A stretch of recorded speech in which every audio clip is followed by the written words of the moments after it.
It's the commonest or the easiest form of getting relaxation. Right. Exhaust yourselves, not to collapse, not Right. to cardiorespiratory collapse.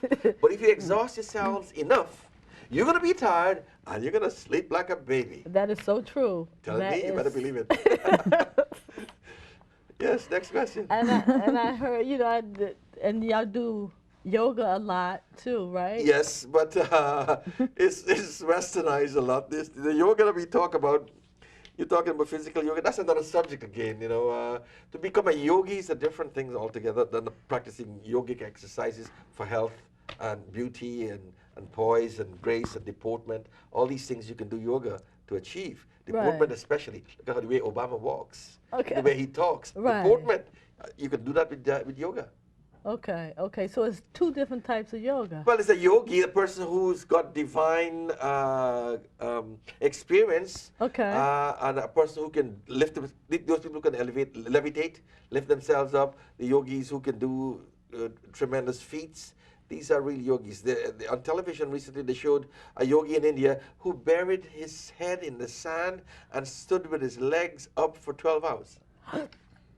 They showed it on television. I was amazed, yes. For real? For real, yes.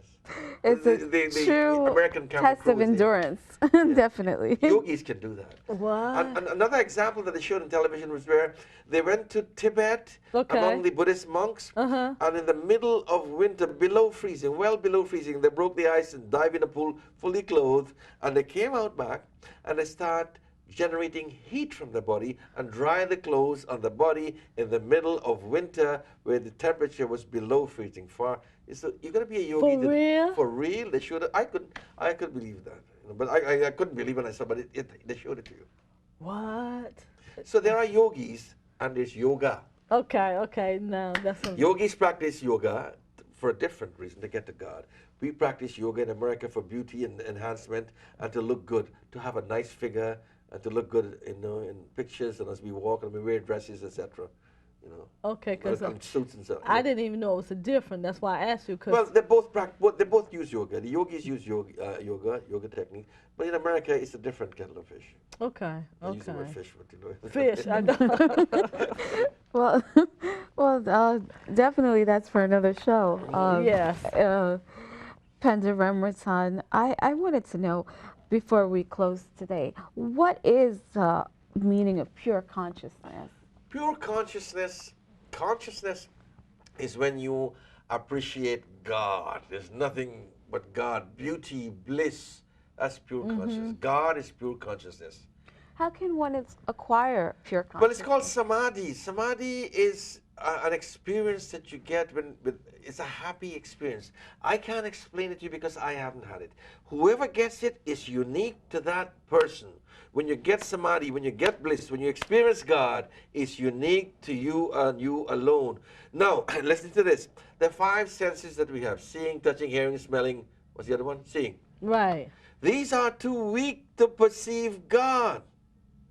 And why would you say that? Because you cannot see God with your eyes. You That's cannot hear true. God. That's No, true. the Bible talks about Moses Right. on the burning bush. Oh yeah. Discovery showed that burning bush today. It's still on the mountain. It's a bush that gives off a volatile fume. Okay. And when the rocks fall next to the bush, it catches a fire. The bush is still there. It's still there. It's still there. What? So if you climb a mountain, hear this, discovery again. I'm quoting Okay. discovery new. I'm not knocking on a religion. All religions are sacred and they teach God. Right. But science is proving that some of these concepts and these ideas that they teach are naturally occurring. Now if you climb a mountain and the air is thin, you get hallucinated. You hear voices. I'm not saying that God didn't talk to Moses. I'm not saying that. I'm not saying that at all. But there is a possibility because nobody has ever heard God since Moses. But maybe, not just talking like in the ears, but a You feeling. you get a feeling. Hold on, you get revelation, you get Yes. intuition. But when you Yes. start to bring logic against it, it's a different story altogether. True. Right? True. Revelation is good. I have no problem with it. Okay. But we had to use logic. And this is what's happening to our young people today, especially in Hinduism. They want logical concepts. Yes. They want logical ideas. They want to hear that the priest is talking sense. You can't give me mumbo jumbo stuff and expect me to follow you and pay you for it. No, no, no. That's true. We want something good, We want- something we can use, something we can follow, something we can reflect on, something we can make use of. Right. Something can't- solid. Exactly. Solid. Right. That's what we're looking for today. Is Yes, something solid. sirree. Yes, ma'am, I should say. Because we really don't have time to play around. Time Okay, is of the yes, essence. right. So, yeah, you're right. You're right. You think so? Hey, no, Yes. I'm sure if somebody's see- good, they can criticize anybody. Anybody can be criticized for what they say, or could be shown flaws in whatever I say. I've got a lot of flaws. Because Okay. I'm not, don't consider myself educated, because there's somebody who's higher than me who will show me the mistakes that I make, and I will learn. We all learn from our mistakes. That is true. We Okay? learn every But day. what I'm giving you is my experience and what I've read from certain people. They may not be right. Right. I don't want to criticize anybody, but I want you to think for yourselves. Make sure that people don't be gullible. Okay. Most of us follow these swamis and these gurus and these priests blindly. Right. Stop it.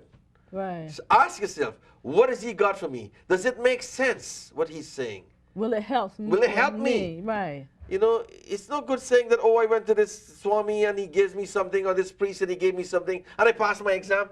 It's coincidence. Most of these things that happen is coincidence. Kennedy died, right? Right. And there's a lot of coincidence. People start, Nostradamus make a lot of prediction, a lot of coincidence there. Right. You cannot do it 100%. That's true. You go to an astrologer, and he tells you something, and certain things fall into place coincidentally, and you believe in the guy. Right. I know a lady. Yeah. She went to a dull priest, absolutely useless. Doesn't know one mantra from another. Okay. But she had a baby child. Okay. A boy child especially, they get fever rapidly and they recover rapidly, boy babies. Yeah. So the baby had high fever when she went to the priest, and he sprinkled some water, chanted some mumbo jumbo stuff. And by the time she got home, the fever is gone. And she swear by that, but the guy doesn't know anything. Right. Right. He hasn't got a clue what he's Right. saying. He can't chant any mantra to save his life. Right. But yet, coincidence. This is it's a true example. Okay. Another lady went to another guy that does astrology, Okay. and she had cancer of the ovaries. Okay. And he took about $15,000 from this lady, telling her that I'm going to cure you with these mantras and these Ayurvedic this and that. And the lady was having advanced cancer, Right. and he prevented her from going to see a doctor. Oh my God. So the lady the died. She The lady died. died. Yeah. And So my intention after all these stories is to get you to think for yourselves. true. Ask yourselves, question whatever people tell you. Don't listen to the priest and follow him blindly. Ask him questions. Tadvidi prani patin. Bow to them, but ask them questions Right. as well. Right. If you don't ask them questions, you're not going to validate what you hear. That's true. And you'll be a blind follower. That's and if the blind true. leads the blind, Where you going? You lost. is it a pit or a pothole? That's right. New York has a lot of potholes. A lot you fall of- into a pothole in New York City. A lot of. I want to finish with a prayer. Tell me when the time is up. Okay, we're almost there. Okay, I thank just you. wanted to let our viewers know that we will have a second segment on the Bhagavad Gita, and we'll talk more about Lord Krishna and Lord Vishnu and Lord Arjuna. And also, I wanted to let my viewers know that our new schedule for the Finding Wisdom show is every third Thursday of the month and every third Saturday of the month from 11 p.m. to 12 p.m. On Thursday nights, it will be on channel 35, and on Saturday, it will be on channel 34. And I wanted to thank Arlene for co-hosting with me. Arlene, do you have Thank something to you. say about this segment before he goes into prayer for our close? Oh, I love the show. I love him because he made me Hey, feel I got a wife. natural. I know. That's all right. That's all right. I ain't talking about it that way, but you made me feel comfortable. Hi, honey, You I'm here. you answered a lot of my questions. you very and much, yes. and it made me relax with the religions. That type of religions, I Very really all like that embracing, because very all embracing.